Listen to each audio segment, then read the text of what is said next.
Dating sims. Dating sims. Yeah. At this point, like, this is something I've been keen to talk about for a little while myself. I liked that this was suggested to us in the first place. Yeah. And okay, there's just so many damn layers. I'm trying to figure out where I want to start first. All right.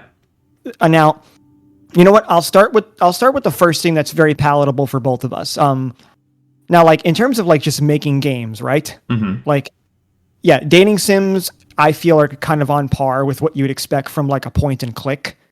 They're fairly simple. I mean, I suck at coding. Like, you know that better than me. No, yeah. But like, you don't need to be good. You don't even need to be good at coding to actually make a point and click adventure, let alone a actual like dating sim games. In fact, a lot of artists that like to sort of make the more not safe for work dating sims for Patreon and like have Patreons built around them, especially on Newgrounds. Like, yeah, there's a lot of people who do that, and it's quite easy. Yeah, it's kind of like the old school ones, meat and sex behind the corner. Yeah. So like, yeah, I mean, hell, I grew up on those a lot too, and there's definitely appeal to them. Like, since you mentioned Newgrounds too, especially when you're younger. Yeah. But like, as far as like the artistic premise goes, yeah, like they are definitely something that I feel are easier to make because you don't even have to animate. Like, sure, if you animate for a dating sim, it probably gives your game a little bit more of an edge because people will notice it quicker because people like animation. Yeah. But I can still say, yeah, from an artistic standpoint, you can go with a static image and people will still like it as long as you make the bachelor or bachelorette characters aesthetically appealing enough. And also, like, not even if you don't animate, like, you don't even have to like have it be sexually explicit either. Yeah, agreed. In fact, like, honestly, yeah, you could just go into the romantic component even if you want. Yeah, I mean, I think a good example of something that doesn't even really go into these sort of areas is sort of like the Doki Doki Literature Club, right? Like, Yep. With the premise of you're a high school kid and there are relationships that you have with other girls, but the whole actual like appeal of the game is more the horror factors that you sort of get into when you start playing it. I also will say too, another appeal, and I think there's a lot of guys that will agree with me on this, is just it's heavy Yandere vibes. And like, oh, absolutely. I can't think of any. I can't think of. Actually, no, correction. I'll say most dudes I think like the Yandere vibe. So that in of itself is appealing. I never played Doki Doki, but I watched a lot of it back in the day, and that was the appeal for me because it had, again, a character type that I'm drawn to even just when I watch anime. I mean, yeah. Hell, anybody who knows me knows it's like you say, "Oh, Shade, you need to watch this anime." I don't know if I'm interested. It has a crazy chick in it. I'm listening. I mean, okay, so, but what would you say exactly is what appeals to you with Yandere characters? Well, I'll say for me personally, like, because I think there's a lot of reasons why dating sims appeal to people today, but like as far as the reason why Yandere appeals to me, or why I think it would appeal to anybody, is overwhelming love and affection. Yeah. Like that's just the baseline. I think anybody who likes a Yandere character, they like it because it's clearly something that they crave, something that they're missing in their life. Like that's I think that's an easy analyzation. I think the context of the word love is it needs to be expanded on a little bit here, because I wouldn't say a Yandere exactly has a no. I disagree though, because like the thing is, yes, they are love obsessed, but it's still love. Like, I mean, all jokes aside, right? If you correlate yanderes to something realistic, it boils down to two things: borderline personality disorder and love addiction.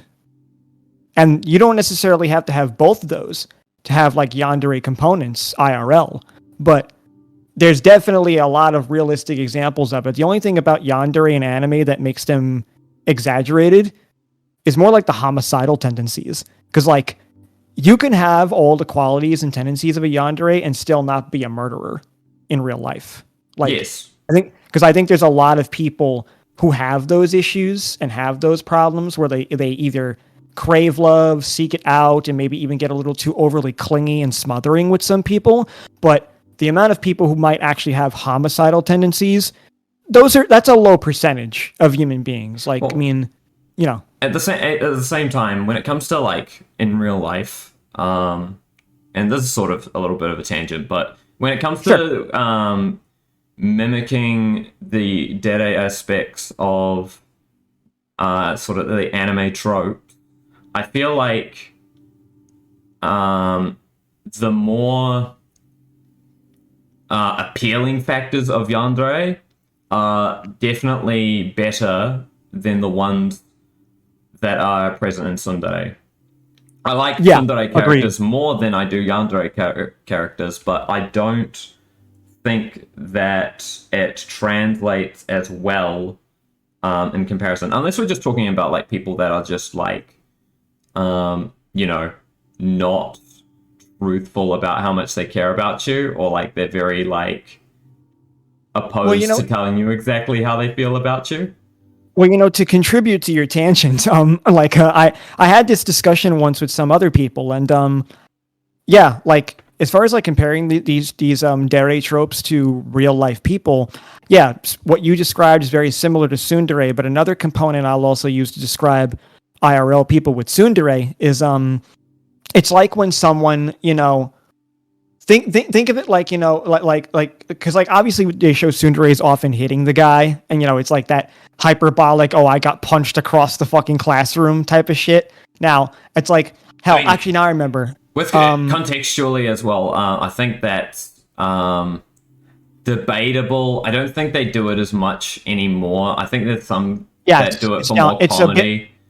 It's a bit more downplayed than it used to be. Yeah. I do agree with you. I think they got nerfed. I think what happened is they got nerfed in order to... They got nerfed because people got sick of it. Yeah, that's why. I think they wanted relationships to be a bit more believable, and I find that that is just the case with modern anime. Like, the Dere aspect of characters is just really toned down in comparison to what it used to be. Unless it's like a comedy, but like then, you know, there's reasons to be sort of over dramatic with it. No, I agree with you, and I'll add more to that in a minute because there actually is a modern day anime that's come out recently, and I forget its name, and it does exactly what you're saying. It like the MC is basically like a Chad in terms of how he deals with the situation. And I'm not talking like, you know, oh, like he just becomes like the harem, you know, protagonist or any shit like that. I mean, like he actually deals with the situation in a realistic and actually healthy way. You mean like he sort of doesn't allow for... He basically just decides, you know what, I'm going to step back. Because I'm sick of like this situation. I'm sick of you rejecting me. I'm sick of this back and forth emotional game of tug of war. And it's not that he doesn't still care about her or even still want her in his life, but he does take a step back from her. So that because she, despite the fact that she obviously isn't honest, she doesn't even hang out with other people. So like she has him on this leash basically, while also having herself on a leash. Right. You know, because she's obviously not being, you know, honest to herself. I forget the name of the anime, but it's this dude who like, I forget what it's called. The typical brown hair protagonist. The girl has orange hair and everything. I saw it just earlier today. I can't remember what the fucking name of the anime was. I'd have to. I was watching a recap and I got so lost in the guy's narration because he was hysterical. Honestly. Yeah. And for once, he wasn't one of those AI voice dudes. He was using his own voice, so it was enthralling. I do want to watch it, but if I can remember the name, I'll bring it up. But like aside from this extra side tangent, the thing about tsundere, right? I remember I was watching Toradora with some of our friends, and one of our friends said to me, you know, I kind of find the tsundere thing a little bit annoying for the reasons we just talked about. And I said to him, well, you got to realize, I said, much like yandere is exaggerated based on real life situations that I just explained before, And as you said with Tsundere, like at the end of the day, a real life Tsundere, I feel, is like someone, it's like that girl in school that you knew for years, and she always teases you. She maybe even bullies you lightly, you say. And, at any time there is a situation that might require a little bit more emotion, intimacy, or something that could get you a little embarrassed or flustered, they'll just constantly deflect from it because it's just women who are just too anxious and nervous to admit their emotion, so they mask it behind this defensiveness and this tough guy attitude. Right. And that in of itself is very realistic and relatable. It's just because another good example. It's even like the tsundere, obviously, like we said, used to hit a lot. Hell, if a girl hits you, obviously not knocks you unconscious, but if a girl hits you in real life, little bits of physical contact like that are usually an indicator of this girl is flirting with me, or this girl might like me, or at the very least that she's sociable and friendly. The fact that she's willing to make physical contact with you. And yeah, if a girl punches you in the arm because you made a joke with her or teased her, obviously she liked the attention, but because she didn't have a good comeback, that's what she chose to do. It's just a matter of playful social interaction. It's just it gets overly exaggerated for tsundere for, like you said, comedic effect. Yeah. And now that I'm thinking about it, just sort of coming back to dating sims. Right. The Yandere is actually very kind of underused in dating sims. Agreed. A lot of the ones that I've played, it's never a focus. Even in the worst cases, it's just sort of a character that is whose personality is maybe a little bit more shocking, but they never do anything. They've never had a full story that is based around sort of a yandere that's a dating sim. You've seen it in what was that Yandere Simulator game? Was that what it was called? Yeah, that was my shit when I was younger. Yeah, I'm not shocked. It was alright. It was a time. I think its popularity was bigger than the quality of the game, but I don't think that it was not bad either. Its development process in the early stages was something that was pretty cool. Obviously, it sort of got out of hand later, and but it's kind of a missed opportunity that we haven't seen dating sims specifically. Sort of play around. You want to know? You want to know where yanderes are more common today? I find where ASMR role plays, and you mean it doesn't the ASMR videos on YouTube and stuff. Yeah, YouTube, or even the Hub and a few other places like they're very common there, and I've seen it both for male or female. Because I've seen granted the female yandere is obviously more popular and more common. Mm-hmm. I still see male yandere too, and it's always in audio role plays. Right. They're fucking everywhere. So much so it's even someone like me who partakes in the cultured media. Even I'll admit sometimes I don't look at them as much because they're actually a little oversaturated in that area. Yeah. And sometimes it's hard to find one that doesn't feel weird or just cliche. And that's honestly how I feel about yandere as a whole. I feel like if it's supposed to be done right, it hasn't been done right to the extent that I would want it to be.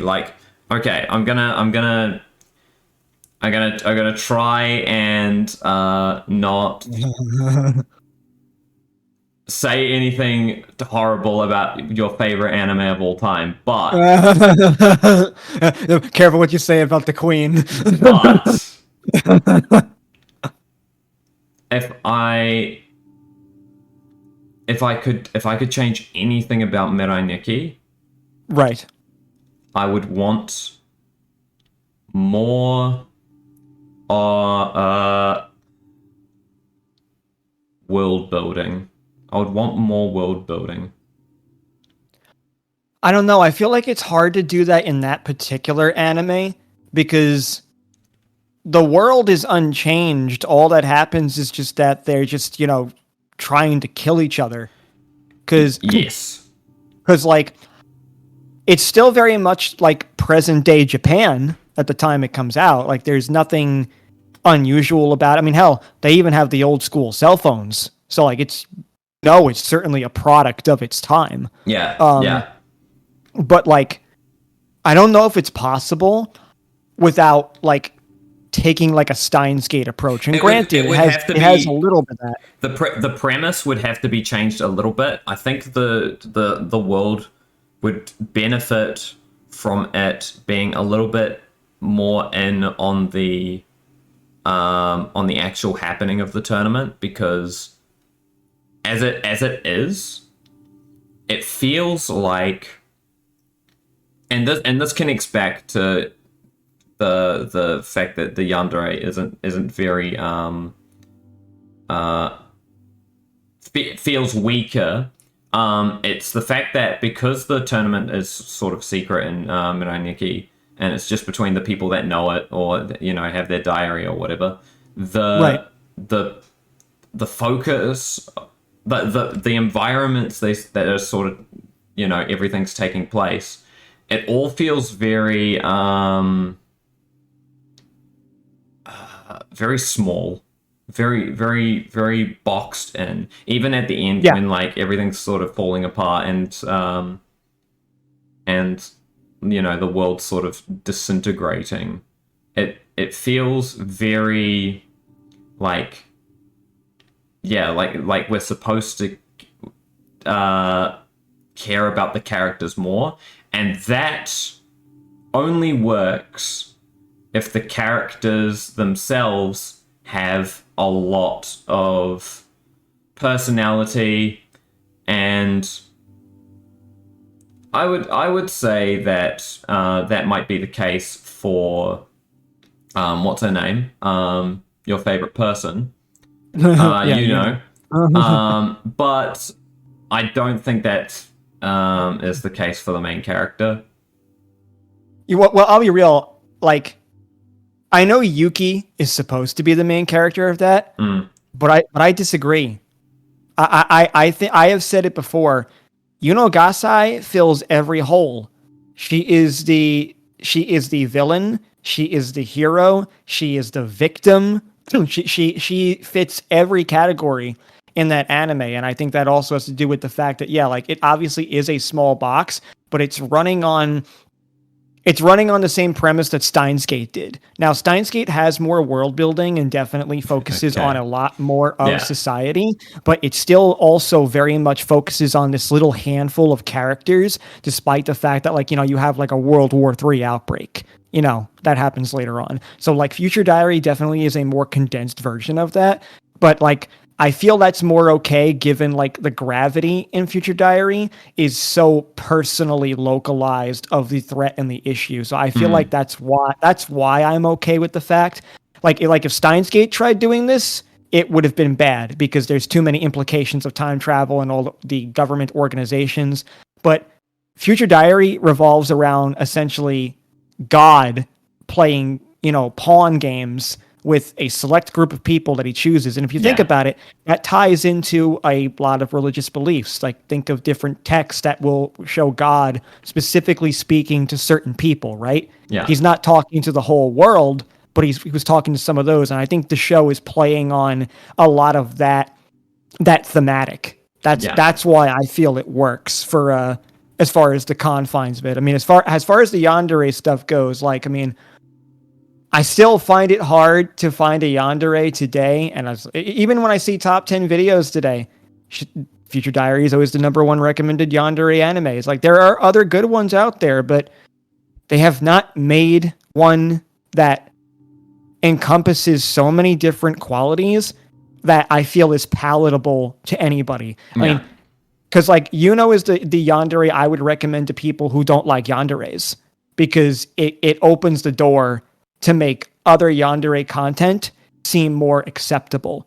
Because while she certainly fits the bill for everything, you kind of sympathize and pity her. when you find out I why. think you have to. I think you have to enjoy. I think you have to enjoy horror in a method and some method to actually get by enjoying these types of character tropes. I think Gasai Yuno is very Yanderes are very niche. Horrific. I don't feel that way anymore. I think once upon a time that was the truth. I think now they're a lot more common. I watched a video recently since we've been talking about Dere types, and obviously that ties into, different types of people you'll see in dating sims, but I watched a video and I didn't even know this. There are 26 different types of Deres. And they provided they provided examples of like different characters that were each one. Like, hell, I didn't even know that, like, for instance, like you take like Esdeath, right? I didn't know she counted as what's called a Sato Dere. And I was like, what? Like, it makes sense, but all I thought was like, there is just a name for every single type of like personality trait, isn't there? There's just a label for all of them. And that being said, right, some of them, like jokes aside, right, I would argue that someone like Esdeath is more brutal than, say, like Yuno Gasai or Yandere genre goes. And yet Esdeath is beloved, like, by so many people. Like, think about the fucking step on me, Dami Mommy, you know? Yeah. Like she is the pinnacle of that, and she's so fucking violent and sadistic that I think some Yanderes would blush. I mean, yeah, I think the appeal of Esdeath, though, is actually less to do with the fact of how violent she is, and more just the fact that she is just more than one personality trait, which is kind of my problem with Gasai Yuno. I think, and it's not her fault. It's literally the fact that the main character and her relationship with the main character is very one note. Well, it's one note, but like the thing is that, because like I can still boil Esdeath down to the same thing, but I don't think a character having one note makes them less thought out or less appealing. Because okay, but Esdeath actually has relationships with people outside of the main character, whereas but that's because she's not a Yandere. A Yandere's whole focus is that one person. Yeah, I know, but what I'm saying is that because, well, actually, it actually doesn't entirely mean that. They can have relationships with other people.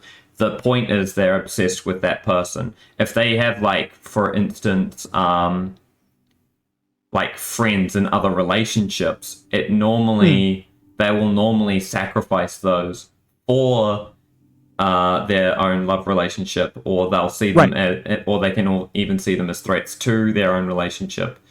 Definitely. Like, it's sad because with Esdeath, she has the people that she trained herself. She has the people underneath her. She has she just has so much more in terms here's the thing, of right? a character outside of the main character. And Gasai Yuno's supposed to have that in some instances, but he does. They just don't focus on it. That's the difference, right? Like they focus, with Esdeath, they focus on the fact that she's employed by the corrupt government. They focus on the fact that she trained the Jaegers. It's like, because it's not even that Yuno doesn't have that. They just don't bother to focus on them because they show her with friends and stuff. But like that, I think, is necessary when dealing with a Yandere. Because like I never considered Esdeath Yandere. Even even before I learned what a Sato Dere was, she does not fit a Yandere vibe, because like she had, like, you can argue she has some of those qualities, but I still wouldn't label her that. You're dealing with a Yandere, like, you're going to have a point in any story where that Yandere does turn one note. But I think if you like Yandere characters, that's not a bother. Right.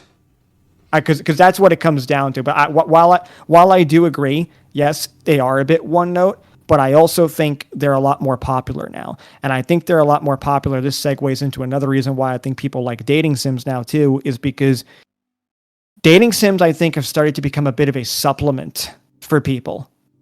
Like, I think it's become less of about, just like escape immersion breaks and stuff and all, and more about heavy escapism and fulfilling a vicarious thing. It's like when you talked about like tsunderes, how a lot of times they're in like the high school trope. I can say that I like a lot of high school romance animes because when I was younger, that was harder to deal with because I left school at a very young age. I left when I was 14. So like I certain things I missed out on. Hell, there are some people that even who go through all of high school still miss out on those experiences, even though they're there the whole time. Right. So I think like a lot of these things become more appealing, whether it's, a dating sim, a Yandere, or anything like that, because you kind of end up missing out on some of that stuff. So you're kind of trying to find a way to fill the hole that you lost out on. I mean, I think something about it. When you're 14, there's a few reasons why I think visual novels appeal to people, or rather, that too. Yeah, that too. But like, I think something really important to recognize is that it's also sort of a glorification of what an actual relationship ends up sort of becoming. I don't think you said before that it sort of covers what you miss out on, or even just like, or even for people that maybe haven't been in a relationship yet. But I think it's also it sets a lot of precedences for what you would. It sets up unrealistic expectations. No, I agree with you. Well, that's why I said as well that I think part of it is a lot of escapism. Right. Because like it definitely it definitely does set up expectations, and I think part of the problem is that because there is a issue going on where people, they have less time, or maybe they didn't have the same access or certain experiences at different times of their life, financial issues. Like there's a lot of reasons why people end up just, delving in to these types of games and getting this type of escapism. But a lot of it does come down to the fact that, like if you do have less of that time, I mean, hell, even take a look at like some stuff that you've seen with Japan's culture, they often have a lot less time due to like their work ethic. So it becomes very easy to indulge in these types of things when you have less time or you have less access to something, and you're going to keep doing it because, well, even if you are self-aware enough to recognize that, it does set up a high expectation, a certain standard to meet that might even be unrealistic because, it focuses more on the fun and the thrill of shit early on rather than maintaining a meaningful relationship, because a lot of these types of shows often don't display that. They show more the fun part of it and everything, how it starts and everything, rather than the ongoing process. But the issue is that if people have a lot less experience with that, or less ability to get to that point, then these things get more popular and it becomes easier just to stay stuck in that kind of augmented reality. Yes, I feel like as long as you have a good it's different. I can't speak for Japan because it's a bit more like. Oh yeah, well, it was just an example. No. But like, I just wanted to say that with them, there's a bit of an understanding that it's a video game. It's a bit more. They have an understanding that it's fictional because they've had it, and they create a lot of content that is very similar. It's weird because I think when it comes to the West and the way we absorb it, especially at a younger age, I think as long as you have some sort of like social experience, or you've got some kind of social rapport, you understand that a lot of this is just fiction. And that's a lot of what is missing, because usually in the West, it depends. When you're our age, if you're our age and you were a kid, anime as well as just sort of video games wasn't really a cool thing to be about. So you playing these games was just equivalent to sort of, yeah. You were losing. Yeah. You didn't have much of a social life, and that meant that this content literally just was your it was your life. It was the thing that you used again as a supplement for the fact that you couldn't attain those things, or you didn't have people around you that understood you. And I think some of that is coming back today. That's what I think, because here's the thing, right?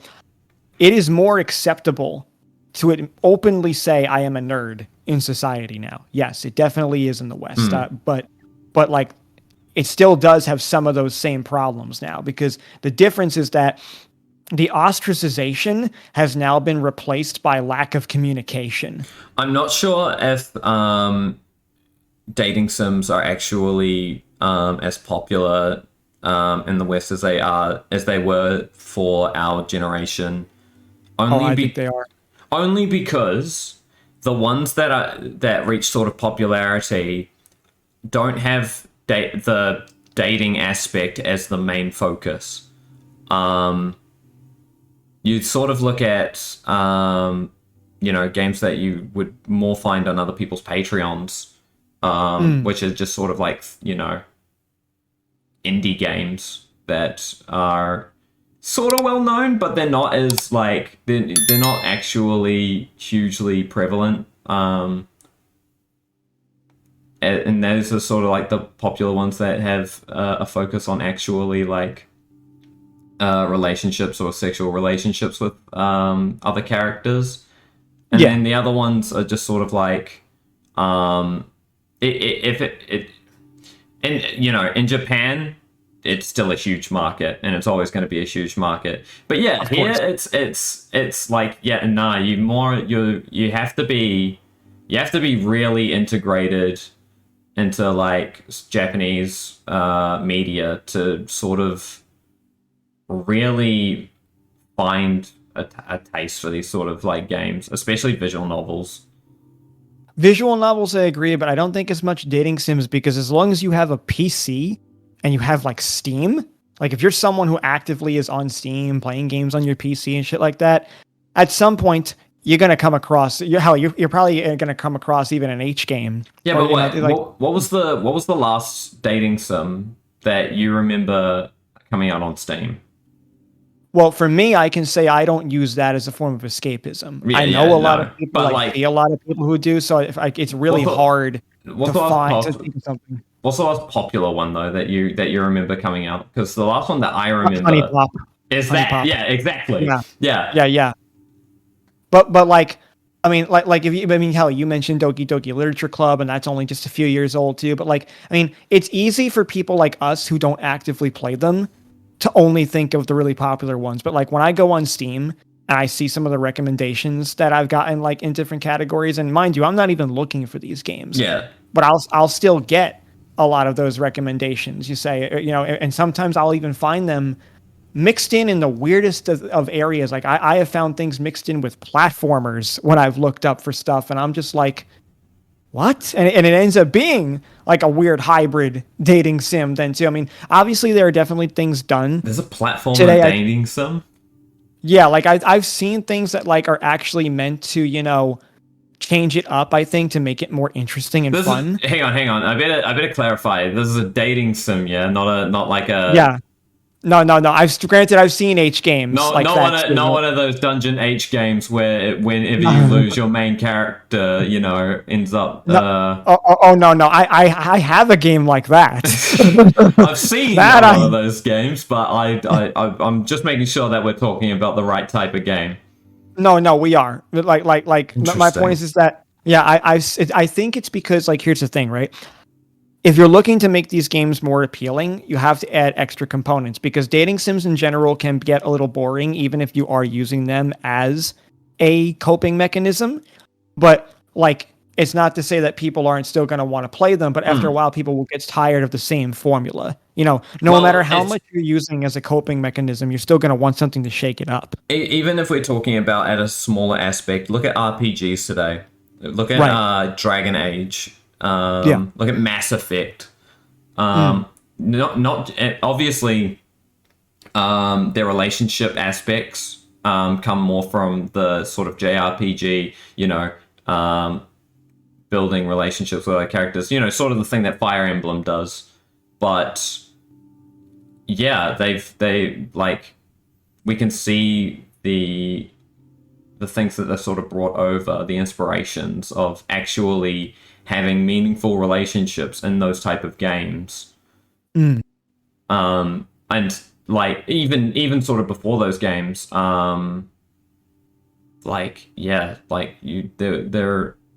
are games like I'm trying to think of ones that come to mind, like Skyrim, Fallout.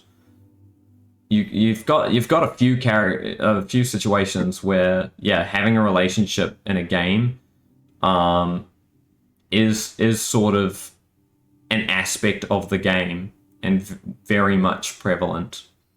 Yeah, don't get me wrong, I agree, but like what you're talking about, even like in terms of the meaningful relationships, obviously people are going to focus less on those, and I think they go more for the other ones because it's instant gratification. Because it depends. I think Skyrim doesn't actually have one that is meaningful. Well, even if it's not Skyrim, like even if you are using like other games as that example, right? Yeah. Like these are people who probably feel like they're never going to get to that point anyway. If you're using these things as a coping mechanism because of a big part due to loneliness, or maybe you don't have enough game or Riz or whatever, or maybe people are unresponsive to what you do, and then you just get up in your head and you start to think, okay, well, never going to happen for me, so I'm just going to cope, right? So the dating sim ends up being more of a cope because it's easier. It's almost like it's easier to get a high off of something than it is to do something that's more healthy and constructive for that absolutely. high. Like, it's the same with it's the same with even just like how do I put it? I have a good comparison. Film addiction. Yeah, yes, actually, yeah, that's a very good comparison. Like what I was going to say was it's like, oh, damn it, I had a good one. Fuck. We'll run with yours because I don't remember what I was going to say. But yeah. If you watch enough of it, and it's easier to then building a relationship with someone else, then ultimately it's going to and it does everything that you need out of it. So, and I think that's what ends up creating sort of our generation now, where we just don't have that many people in relationships in comparison to the people that are. Yeah, because there are definitely some people who just don't want to be bothered, and they will use those things as skills. But you know what? I'll be real with you. If you don't want it, that's fine. Well, I think if you make the conscious decision to say, yeah, you know what? I'm happy. I'm comfortable with myself. I don't want to deal with the work that would go into that kind of a relationship. I do have friends. I do have family. I am self-sufficient. That's okay then. But although for the people there's definitely the unhealthy side, which is most of these people do want to be in a relationship. It's easier to not look for it, and they are actually very lonely because they want to be in a relationship, but it's a lot of effort. Well, I don't even think that's the case. Like, I think that is true with some of them, but I think overall, a lot of people have tried a lot and they fail. Now, there's a lot of factors for why they fail. People could fail because, maybe, like I said, maybe they don't have game, maybe they don't have Riz, maybe they don't have good social skills. Maybe they've tried and they've gotten rejected so many times that now they've gotten so pessimistic they don't know how to get out of that now. And then they start seeing certain videos and different things that validate the negative emotions that they have, and then they stay stuck. So then it just becomes easier to stay to that, and it's not even because, like you say, they want to because it's easier. It's because they truly believe that that's all they're going to get. Right. And that's the part where I feel like the dating sim becomes more popular, and why I feel like it's become a bit too much escapism today, because people do get into that hole. Just to talk to the listeners for a moment. If you do feel like you can't actually get into a relationship, I want to make it really clear. You can. It's very easy to make it happen. It might not be easy to maintain that relationship, but meeting people is very easy. You have a million ways that you can now do it, and yeah, not all of them may turn out to be, actual meaningful partners, but you will get better, and the more that you look for it, eventually someone's going to fall in your lap. It's not an endless journey. It is not a pointless journey either. It's very easy. Like, I agree with most of what you're saying, but I certainly wouldn't say easy, because I don't think anyone who feels that way is going to agree with that sentiment. I'm only talking about with meeting people. You only need to meet people to. I know, but that's the point. That's what I was saying, right? Like, if you're someone who doesn't have good social skills, or you're someone who doesn't have good charisma and shit like that, like, at the end of the day, it's daunting for that person. It's not that it's impossible. I agree with you, but it's incredibly daunting. And what makes it daunting is not the lack of ability of these people to try. Because if you're not trying and nothing's happening, well then that's on you. Yeah. But if you're trying, and I think there's a lot of people who do try and still just have misfortune, or just have bad luck, or situations where people were not responsive to them, it becomes very easy to just feel a lot of stress and frustration. I'll specify. I'm only talking because I did say if you feel like there's that finding someone or meeting someone is hard. It's not. And there are obviously going to be other cases where people have things that sort of get in the way of, or make it very difficult, or more difficult than your average person.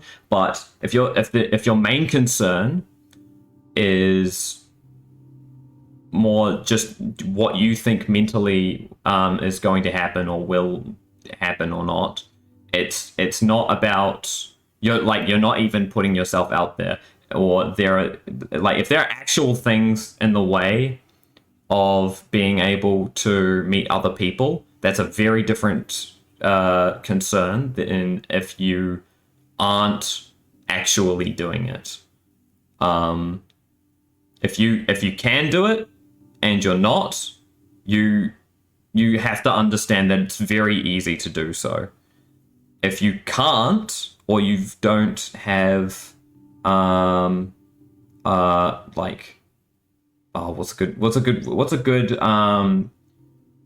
what do you think is a good example of something that would be that would stop someone from meeting other people, that isn't just that you would agree is a reasonable concern? There are two things I would say, and both of them actually have to do with health. Mm-hmm. Actually, there's probably three reasons. The first thing that I would say is if you have some kind of physical condition, if you're like me, it's hard to get out of the house at times. That I understand.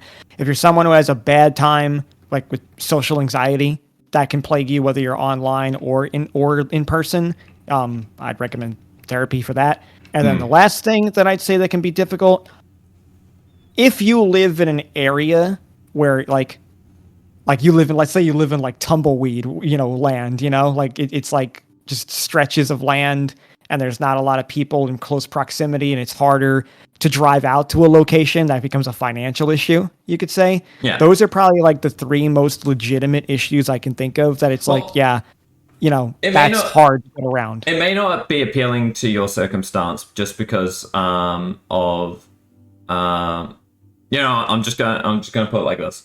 If you are someone that lives in tumbleweed land, there are many online platforms that you can meet people, and those may turn into long-term relationships. And the people that need to hear it need to look for it. Absolutely should go and look for it. If you have trouble with social anxieties, yeah, therapy is definitely recommended. I will always push for therapy, regardless of if you're a man or... We are not sponsored by BetterHelp, but if you're listening... But yeah, no. I don't know if I've talked about this already on the podcast, but yeah, when I was a teenager, I went through therapy, and I did not find its purpose, or I did not see its benefit until like 5 years had passed, and I was back in it, or rather, I went back into it afterwards because I realized that there were benefits and that I didn't need it, and I improved that way. And it doesn't work for everyone, but yeah, if it's social anxieties, which everyone gets. Even the most sociable people are anxious, especially around other people, especially if they interact with people daily. Yeah, me. Yeah. If you're like Shade and you are constantly in other people's circles, of course you have mad anxiety. You are around so many people a day. That's a lot of energy. If you're not around that many people because you think that it's going to be a lot of energy, or that you're going to, stump yourself, you are, and it's going to happen, and you're going to learn from it, or you're going to meet people that take a liking to you. Either way, you are going to benefit from putting yourself out there. There is no reason you shouldn't. There are reasons why you may, not be able to, but there are very little reasons that you shouldn't. Yeah, and it's funny because I do agree with that. Because yeah, like you said, I am constantly anxious. I don't go a second without being anxious. But I can also say, like, I've had my fair share of like ups and downs as well in this department, and I can safely say that even when I get a bad day, and I get up in my head, and I feel like shit over a situation like this, I still tend to shake it off fairly quickly, especially in the last year, because I'm like, it's so much easier to try and stay positive and just keep talking to people, because I have a hard time getting out of the house due to my health, and I'm hoping that'll get a bit better in the coming months. But in the meantime, I spend a lot of time at home working on my art, and if I'm not in Discord servers, I'm on Twitter a lot. And I'm always talking and interacting with new people because in my mind, I'm always thinking, one, I like to talk and meet new people. Maybe these people I could work with, people I could hang out with, friends. And there's always that little thought in the back of my head, maybe I might click with somebody. Yeah. And I think as long as you have that constant thought in your head of continuing to socialize with people and you're looking for that long-term thing, eventually, yeah, it's just statistics. It will have to happen at some point, because I think I truly believe if you put in enough effort into anything, eventually you will be rewarded for it, because I think it's just a matter of law of averages. I don't care what you believe, how you think, how you feel. Like, this is just simple math. Like, sooner or later, you will find people who think like you and you can interact with. That's how we have friends, right? Like, we meet like-minded people, we get along with them, we talk with them, and then next thing you know, you've been talking to this person for like fucking like 3 years, 10 years, whatever. And you're just like, holy shit, yeah, that's a relationship I didn't think would foster the way it did. And it was natural because you just kept socializing. That is an important factor, and I agree with you completely on that part, 100%. The other thing to recognize is, like, you're not ever going to be in a situation where you can't, like, social media is something that can absolutely ruin your self-confidence. But true. That's true too. If you let the small things, if you let something like, a bad interaction with someone get you down, you're gonna be sort of attacking your own self-worth. You have to understand that you are worth other people's time, and you have to tell yourself these kinds of things every day if you're not already good with having a lot of self-value or confidence, because there's nothing, the only person really stopping you, unless you have some of these other concerns that we've been talking about, is you. And yeah. I mean, I feel like that is half of it. The other half is also like, because like you said, social media. There is definitely a part I want to talk about with social media. Because there's two things about this. We talked about a lot of the positives of it, and obviously the negative parts are like things you said. It's very easy to like do dead scrolling and see all these other people like in situations or with people that have a friendship or relationship that you're envious of. But like the thing with social media is that it definitely, we live in an age of what I call, I won't call it, everyone calls it, we live in an age of mass communication. But since we've become this age of mass communication, it's also made some people communicate less. And I think the reason for that is also the ease of access, because I think sometimes we take for granted the fact that we can communicate with so many people and so many options at once, that sometimes we overlook someone that probably could have been worth our time. I'm the type of person that like, I don't care who I get a friend request from, I'll accept it from anybody, because I always think that. And I don't care if it's a friend or a prospective partner. All I ever think is, if this person is friending me, let me at least take a few minutes to talk to them and see if they're worth my time. And I'm just curious, why did you friend me? Because my Discord's out there. People who want to add me can. So I know if someone got it, I know why they got it. But I just look at it like that is a component too. So like, there's definitely the aspect of the people, who are like, dead scrolling and looking through and having issues and then causing that problem for themselves.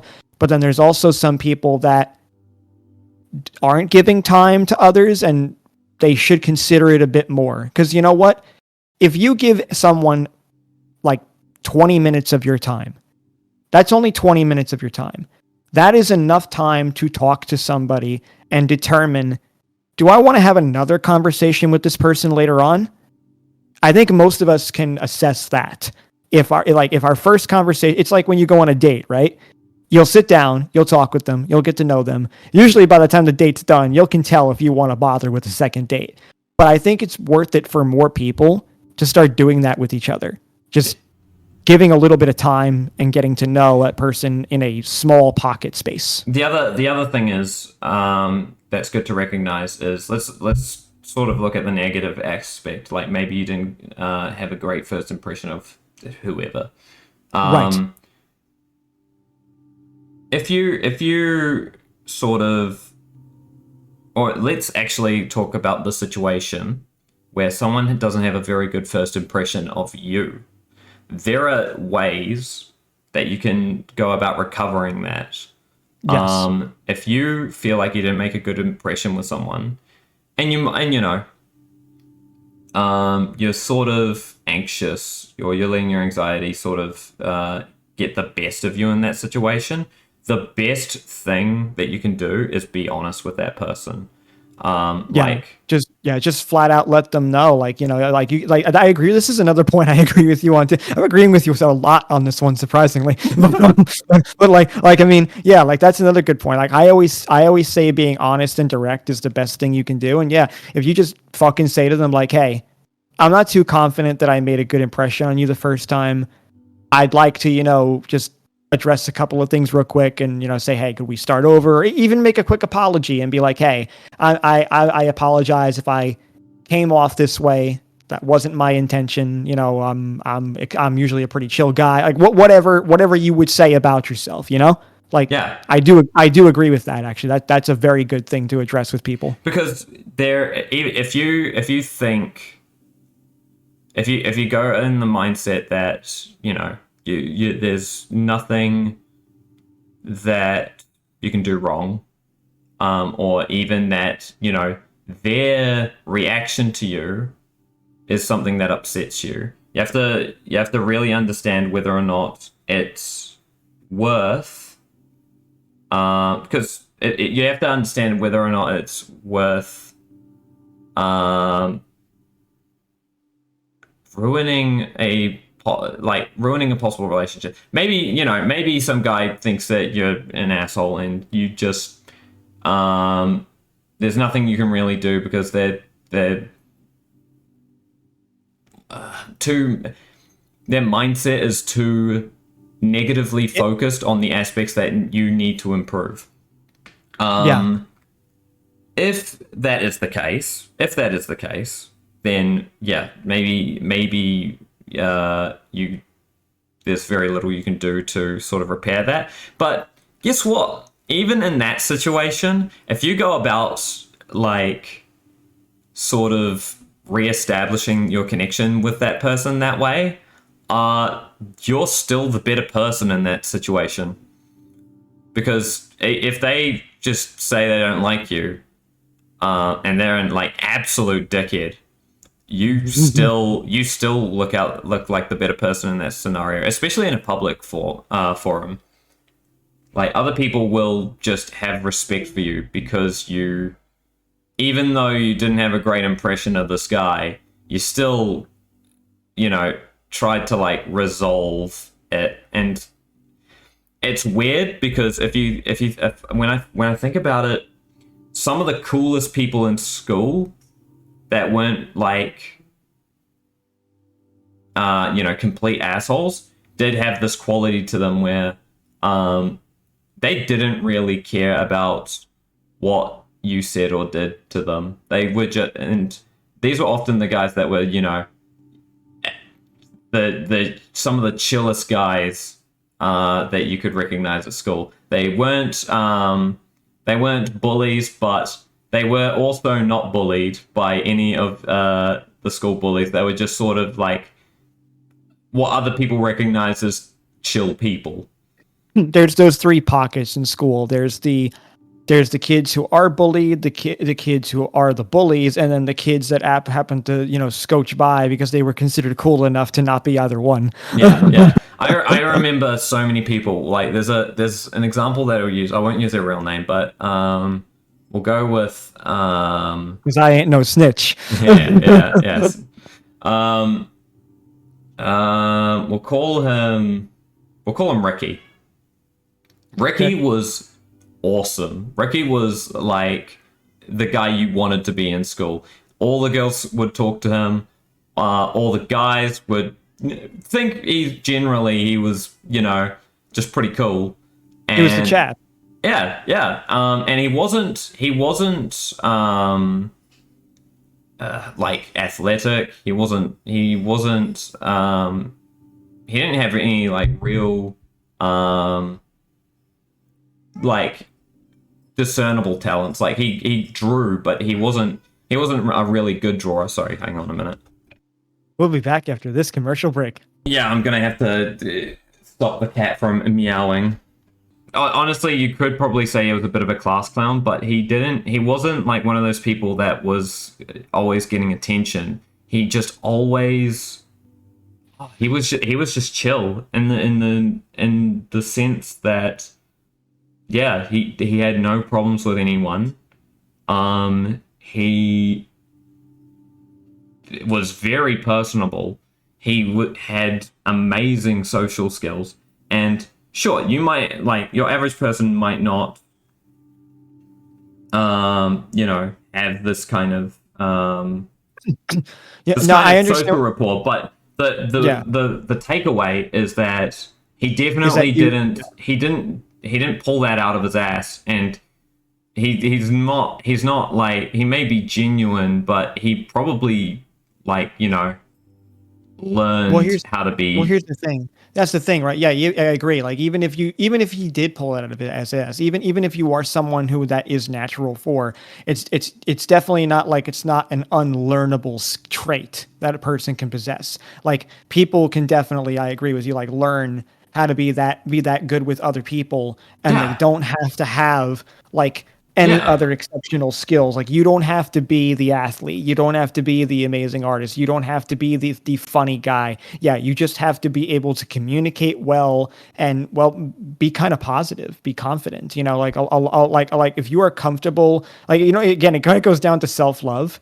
If you yeah. have a lot of that and you have good communication, eventually things will work more in your favor because people do like to be around that type of person, and it'll be good for you just because you know And you won't feel if bad you're about listening to yourself. this and thinking, oh well, I can't have any self love because I'm not good at that.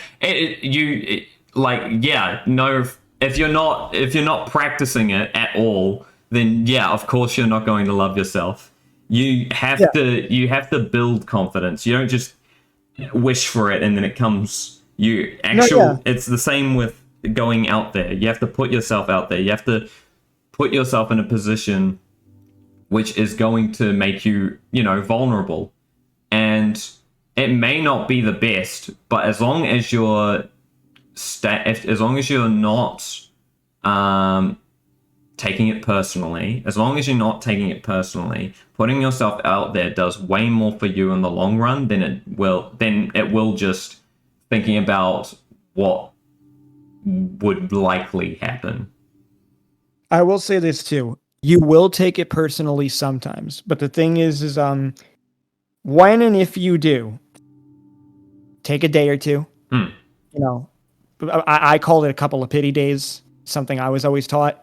But then after that, after you've gotten that shit out, dust yourself off, try again. Because like you are gonna get a day like that, and that is okay. Just don't stay like that. Yeah. That's it, just like there's toxic positivity. It's also not. It's also not constructive or healthy to just you know vent your emotions for too long either. You know, you need that balance. Yeah. There are many people that come to mind when I think of just people that let first impressions, or even just any type of situation in their day can ruin the rest of their week. Yeah, You can't be that. You can't be that. Um, you can't be so. I don't want to use the word weak, but No. I know. I have it for you. You can't be so hyper fixated when something does inconvenient you or something bad does go wrong on that one thing. You need to do your best to put your energies and your focus into literally anything else.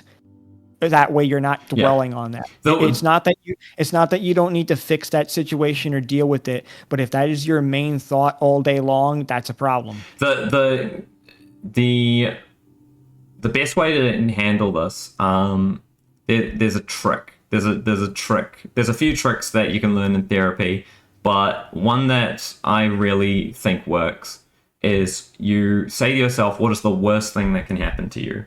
And you have to really be specific about what is the worst thing that can happen to you. You can't be broad and say like, oh, you know, if my life is ruined or my fucking, you know, you can't, you have to be specific. What is the worst thing that can happen to you? If that thing doesn't happen, if you ask yourself at the end of the day, if you're mad about anything or sad about anything, and you ask yourself at the end of the day, did that happen to you? That is a starting point that you can work backwards to go, okay, is it the next worst thing? Is it the next worst thing? How bad is the thing that happened to me? You can accept that, you know, you feel some kind of way about it, but if you can be more, if you can evaluate more how much this or that is affecting you, then ultimately you'll have a good idea of whether or not you need to actually worry about it. That's a very good way to begin evaluating how seriously you take, any social interaction. And this is speaking more about personal interactions. It doesn't work for everything, but with social interactions, this is a great way to, because a lot of people can't actually hurt you. Or they won't actually hurt you. They obviously, people can do horrible things, but they can't actually affect, especially in an online space, they can't actually affect As long as they don't dox. yeah. But we like you have to be realistic. You have to be realistic. Who are you? Are you are you big enough that it's going to personally affect you? Because sometimes all of these threats mean absolutely nothing. Like what if I were to be doxxed right now, there's very little I think that would come of it. And if you get really upset and stressed out on one day, play a dating sim. Yeah.